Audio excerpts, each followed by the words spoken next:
वो अपराधी हैं या हमारे सिस्टम का शिकार? क्या है मध्य प्रदेश के सिकलीगारों का सच? ये समुदाय जिन्होंने सिख गुरुओं के लिए औजार बनाए, स्वतंत्रता संग्राम में क्रांतिकारियों के लिए हथियार बनाए। हमारा भारत की ग्राउंड रिपोर्ट में हमने पहले दिखाया था कि ये समाज कौन सी दिक्कतों से रोज गुजर रहा है, और आज हमारी स्पेशल रिपोर्ट उनके कामकाज के तरीकों पर। पहाड़ों और जंगलों में बसने वाले इन लोगों के घर चल रही है बंदूक और रिवॉल्वर बनाने की कॉटेज इंडस्ट्री।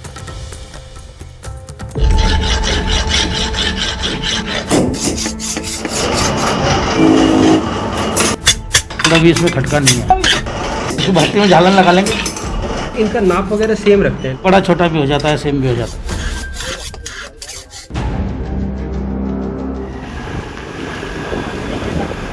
मध्य प्रदेश की राजधानी भोपाल से महाराष्ट्र की सीमा से सटे सेंधवा, बड़वानी, धार, खरगोन जैसे जिलों के गांवों में कभी गाड़ी, कभी पैदल, कभी बाइक से 400 किलोमीटर से ज्यादा का सफर। जानने के लिए सीकलीगरों का पूरा सच।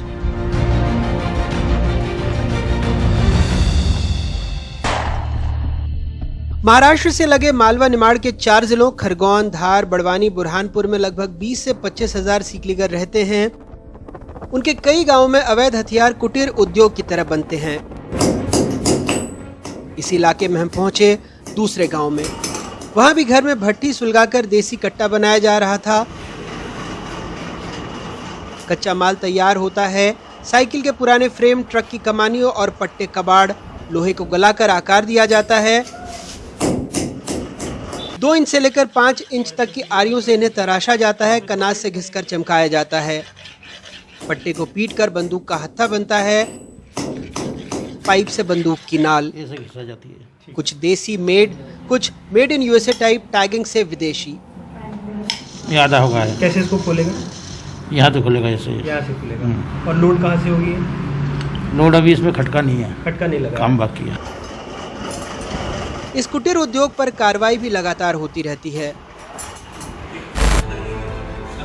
कुछ दिनों पहले ही धार पुलिस ने खास ऑपरेशन में 125 देसी कट्टे, 6 पिस्तौल और 2 रिवॉल्वर सीकलीगरों से जब्त की। कुछ लोग गिरफ्तार भी हुए। कुछ दिनों पहले मध्य प्रदेश पुलिस की स्पेशल टास्क फोर्स ने एक डॉसियर बनाया था, जिसके मुताबिक सीकलीगरों का कारोबार देश के कम से कम 19 राज्यों में फैला हुआ है। कई मामलों में सीकलीगरों पर गंभीर आरोप भी लगे। मसलन 2009 में डी कंपनी के शूटर की लखनऊ में यूपी एसटीएफ ने गिरफ्तारी की। उसे बीजेपी सांसद वरुण गांधी की हत्या की सुपारी मिली थी। आरोप लगा कि मथुरा के एक बिचौलिए के जरिए बड़वानी जिले के सीकलीगर से उसने पिस्तौल खरीदी।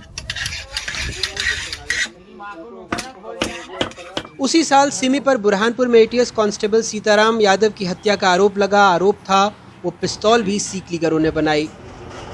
2008 अहमदाबाद सीरियल ब्लास्ट में भी कुछ आरोपियों ने सीकलीगरों से पिस्तौल खरीदी थी। गैंगस्टर संतोष जाधव का नाम सिद्धू मूसेवाला हत्याकांड में सामने आया। आरोप था वो भी सेंधवा के सीकलीगरों से बंदूकें खरीद रहा था। एनआईए ने कुछ दिनों पहले इन इलाकों में छापा मारा था। इनपुट था कि सीकलीगर खालिस्तान समर्थकों, नक्सलियों और आतंकियों को हथियार सप्लाई करते हैं। हमारी जो कार्रवाई पिछले दिनों हुई है उसमें निश्चित तौर पे हमारे पूछताछ में पता चला है कुछ ऐसे लोग हैं, कुछ ऐसे गैंग इनके बन गए हैं जो लोग सप्लाई बाहर करते हैं। सीकलीगर खुद भी मानते हैं कि उनके समाज से कुछ लोग अवैध हथियार बनाते हैं, लेकिन आरोप लगाते हैं कि कई बार पुलिस बेगुनाहों को भी परेशान करती है। 10-20 लड़के तो जुड़े हुए हैं, तो वो पढ़े लिखे भी हैं, 8वीं 9वीं पढ़े हुए हैं। जब भी उनके लिए कोई रोजगार नहीं है, ना नौकरी मिलती है, हम समाज को हथियार जो शस्त्र बनाने का काम वो कर रहे हैं, इसलिए कर रहे हैं कि पेट पोषण के लिए सिर्फ। वैसे एक सच ये भी है कि हथियार तो सीकलीगर बनाते हैं, लेकिन हत्या हथियार से नहीं गोली से होती है। रतलाम रेंज के डीआईजी जिन्होंने सरकार को गोलियों पर बारकोड का प्रस्ताव भेजा है, कहते हैं गोलियों की पहचान से ऐसी कई पहचानें मिट जाएंगी। एनडीएल साइट में एक आर्म्स डीलर की अलग से कॉलम बनाया है जिसमें उनके कितने आर्म्स बिक रहे हैं ये डाला जाए, और दूसरा ये कि जिस आर्म्स लाइसेंसी को वो बेच रहा है उसमें भी वो जाकर दर्ज करे कि जैसे मान लीजिए कि आपको अनुराग द्वारी को उसने 25 राउंड बेचा है तो एनडीएल साइट में आपके कॉलम में वो 25 राउंड कर दे, तो ऐसे इलीगल सेल्स बंद हो जाएगा। लाखों का सोना ले गए सीकलीगर। एनआईए की सीकलीगरों से पूछताछ, सिद्धू मूसेवाला की हत्या में सीकलीगर कनेक्शन। कुल मिलाकर सीकलीगरों की पहचान फिलहाल ये सुर्खियां हैं, लेकिन इन सुर्खियों से परे एक सच और भी है। संगीन सीकलीगरों का आधा सच है, सरकारी उपेक्षा भी आधा। दोनों सच को जोड़कर ही सीकलीगरों की समस्या को समझा जा सकता है और तभी सुर्खियां बदल सकती हैं, पूरा सच सामने आ सकता है। तो कई सारे बुनियादी जो दिक्कतें हैं उससे ये गांव जूझ रहा है। एक तरह से अपराधी होने का टैग लगा दिया गया है और इनकी मांग यही है कि कुछ बुनियादी सुविधाएं इनको मिल जाएं, रोजगार के साधन मिल जाएं, तो फिर गांव में जो भी 10-20 लड़के हैं वो इस काम में नहीं जुटेंगे और कुछ काम कर पाएंगे ताकि उनको कोई भविष्य में दिक्कत का सामना ना करना पड़े। पलसूद गांव से अपने सहयोगी मुनाफ और कैमरा पर्सन रिजवान खान के साथ अनुराग द्वारी, एनडीटीवी इंडिया।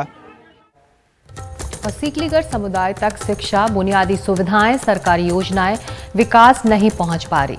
शायद वो दूर पहाड़ों जंगलों में रहते हैं, इसलिए रास्ता भटक जाती हैं। ऐसे में अगर वो रोजगार और नौकरी चाहें तो भी इस समाज को कैसे मिले? अगर उनका हथियार बनाने का कुटीर उद्योग खत्म करना है तो उनको मुख्यधारा समाज से जोड़ने की पहल करनी होगी।